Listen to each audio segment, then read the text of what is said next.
आपण पाहत आहात RK न्यूज, बातमी तुमची, आवाज आमचा। विशाल पाटील यांना उमेदवारी न मिळाल्याने सांगलीत काँग्रेस कार्यकर्ते नाराज। विशाल पाटील यांना महाविकास आघाडीकडून उमेदवारी डावलली असल्याने सांगलीत कार्यकर्ते आक्रमक झाले असून नाराज झाले आहेत। पक्ष कार्यालयाबाहेर कार्यकर्त्यांनी घोषणाबाजी देत नाराजी व्यक्त केली।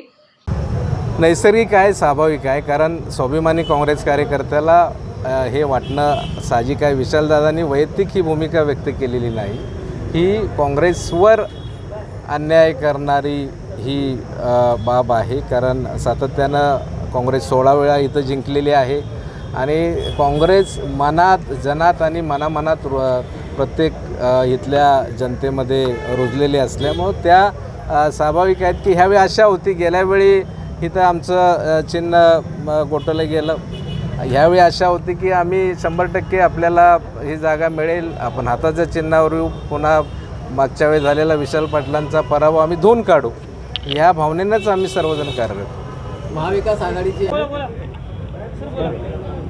आजचा जो निर्णय आला आहे त्या निर्णयाबद्दल तुमची प्रतिक्रिया काय? कारण काँग्रेसचे कार्यकर्ते नाराज आहेत। साहजिकच आहे, हा काय निर्णय अपेक्षित नव्हता। काल पत्रकार परिषद झाली आणि त्या पत्रकार परिषदेमध्ये सुद्धा विशाल पाटलांनी आपल्याला न्याय मिळेल आणि काळजी करायचं काय कारण आहे असं सर्व कार्यकर्त्यांना या ठिकाणी पत्रकार परिषद घेऊन सांगितलं होतं। पण आज जी महाविकास आघाडीची जी पत्रकार परिषद बघितली त्याच्यानंतर नाना पटेल म्हणा किंवा ही मंडळी यांच्या चेहऱ्यावरती काय तेच दिसत नव्हतं। मी TV स्वतः बघितला, मला असं वाटतं की याच्यामध्ये काहीतरी खूप मोठं षडयंत्र असणार आहे। कारण गाफील ठेवून होणार म्हणून हे झालं नाही म्हणजे नेमकं काय? तोंडापर्यंत गेलेला घास पुन्हा परत माघारी फिरतोय, तर एवढं हे सोपं सहजाशी झालेलं नाही।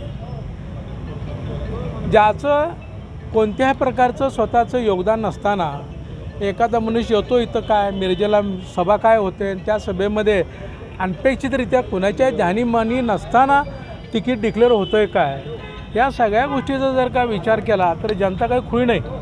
हे कुठेतरी दादांचं घर संपवायचं हा ज्या लोकांचा उद्देश आहे त्या लोकांचे कृत्य आहे।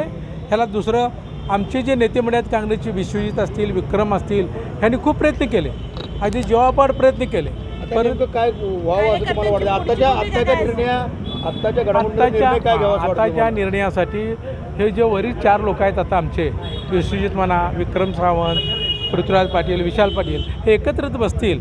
कार्यकर्त्यांना असा काय निर्णय घ्यायचा, निर्णय हा नेत्यानं घ्यायचा असतो आणि त्याच्यामुळं आम्ही या बाबतीमध्ये काही फारसं बोलू शकत नाही। नेते निर्णय घेतील, त्याबद्दल आम्ही सगळेजण असतो।